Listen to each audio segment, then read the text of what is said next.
Bonjour, c'est Erika pour Nantez-vous TV et aujourd'hui je reçois Éléonore. Bonjour. Bonjour.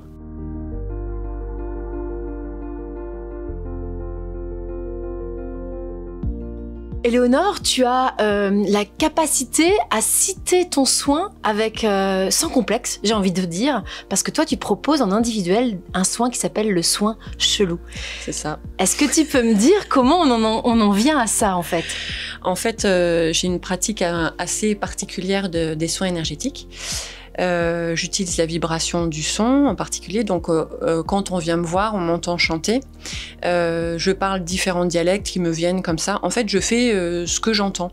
Je change de voix, je peux bouger beaucoup, j'ai des gestes automatiques qui me viennent. Et c'est vrai qu'à force de faire des salons et que j'entendais tout le temps des gens qui disaient « Oh là là, c'est chelou, c'est bizarre », enfin bon voilà, ben, j'ai choisi plutôt que de m'excuser et de dire, de devoir expliquer ce que je faisais, ben, au moins en annonçant les soins énergétiques chelous, quoi, ça donne le ton. T'as complètement assumé en fait. C'est ça, c'est ça. Alors du coup, tu le proposes aussi en version collective, tu parles même de spectacle. Est-ce que quelque part, il y a un côté thérapeute et artiste qui est en dualité ou totalement assumé? Oui, en fait, moi, déjà, j'ai une pratique, j'ai fait des études artistiques. D'accord. Et je suis venue par là, depuis l'art, j'en suis venue aux soins énergétiques. Je m'étais rendu compte que dans toute ma partie créativité, quand j'étais en processus de création, on va dire, j'étais dans le même état que quand je faisais de la méditation. Du coup, ça a commencé à m'interpeller et je me suis rendu compte que j'avais des messages, que j'avais j'entendais des chansons, des choses comme ça. Puis petit à petit, chemin faisant, j'ai commencé à pratiquer des soins. Je me suis formée, voilà. Et maintenant, j'arrive à relier les deux. C'est vrai qu'au départ, c'était vraiment qu'une expérience. J'avais moi-même l'impression de créer une œuvre en faisant le soin, mais c'était que moi avec moi-même. Je chantais pas encore, je créais pas non plus de peinture ou choses comme ça. Et les spectacles Restons chelous, qui s'appelle d'ailleurs le spectacle soin d'une guérisseuse, en fait, c'est vraiment le résultat de toutes mes pratiques. C'est-à-dire, je peins pendant le spectacle, je dessine des dessins vibratoires qui vont me servir à faire des soins directs pendant le spectacle. Je fais plein de personnages qui sont en fait les caricatures de différentes parties de moi-même qui font résonance avec les différentes parties du public. En fait. Est-ce que c'est un peu comme de l'incorporation ou On peut dire ça. Moi, j'attache pas trop de mots. Enfin, je préfère ne pas mettre de mots. C'est pas par souci de pas rentrer dans une case ou pas, mais c'est plus chacun l'interprète comme il a envie de l'interpréter. Moi, c'est vrai que quand je le vis moi-même, j'ai la sensation que différentes personnes viennent m'aider à faire le soin. Mais en fait, comme je dis souvent, j'ai fait beaucoup de théâtre d'improvisation et j'avais les mêmes sensations quand je faisais du théâtre d'impro. En fait, ça dépend vraiment dans quel angle on regarde le truc, et personne me disait est-ce que c'est une incorporation quand je faisais du théâtre d'impro. Pourtant, je pense que j'y étais déjà. Mais bon, voilà, c'est pas ça qui est important en fait. Ce qui est important, c'est ce que ça va générer chez la personne en face. Oui, complètement. Donc j'entends bien qu'il y a vraiment ce parcours artistique qui est venu faire émerger ton côté thérapeute. Oui, c'est ça. Moi, j'ai eu la chance justement de bénéficier d'un de tes soins, et en effet, on entend cette fluidité au niveau du dialecte, des langues étrangères. Moi, j'ai vraiment eu cette sensation de quelqu'un qui parlait, puis de quelqu'un qui répondait avec des gestes à droite, à gauche. Enfin, c'était très impressionnant et en tout cas très atypique.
l'assume? Comment t'as mis combien de temps à vraiment laisser vivre ce soin se mettre en place? En fait, au début, c'était surtout... Très rapidement, j'ai travaillé en groupe. Je suis très à l'aise dans le groupe et c'est quelque chose qui m'a toujours, même depuis petite, qui m'a toujours fait, animée, qui m'a toujours animée. Et au début, c'est venu petit à petit par dérision, en fait, autodérision. Tu t'es amusée, en fait. Voilà.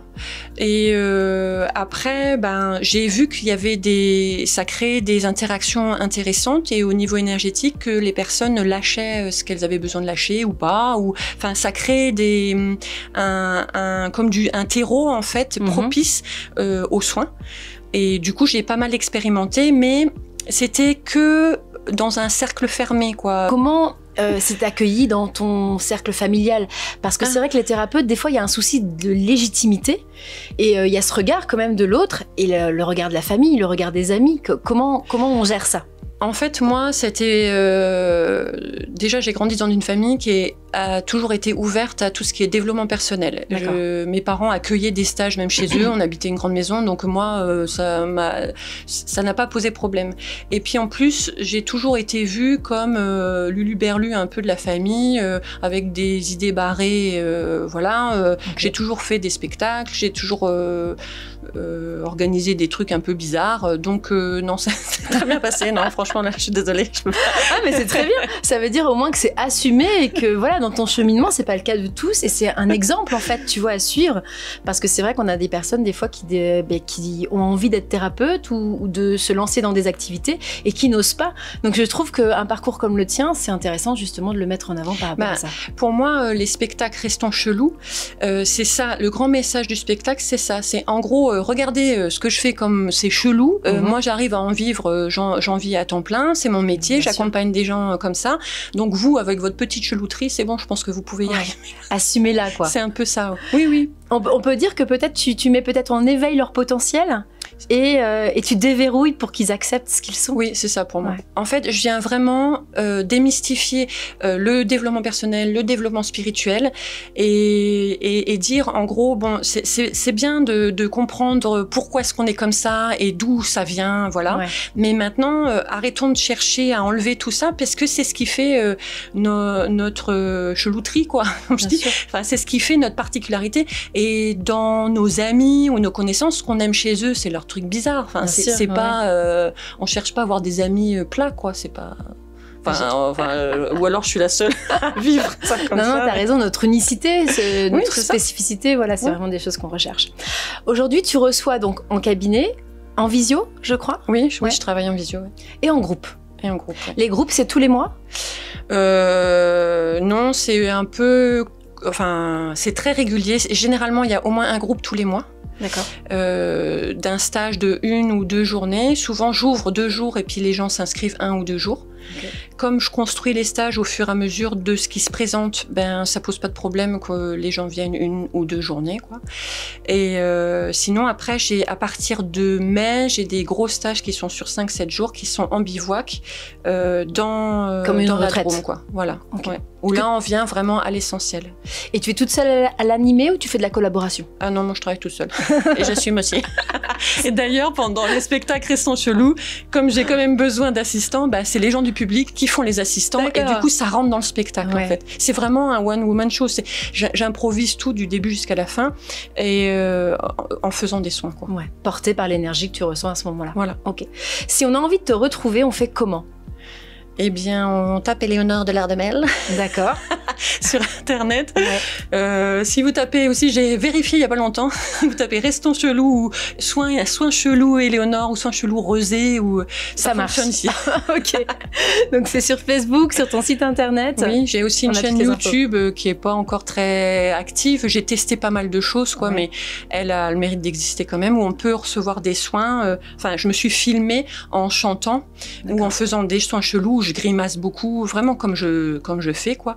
Et ça, déjà, ces vidéos-là peuvent être des soins, quoi. Okay. Si on a envie de tester avant de venir me voir. En tout cas, voilà, une thérapeute, une artiste, un mélange des deux. En tout cas, une femme assumée qui vous accueille avec grand plaisir en collectif ou en individuel.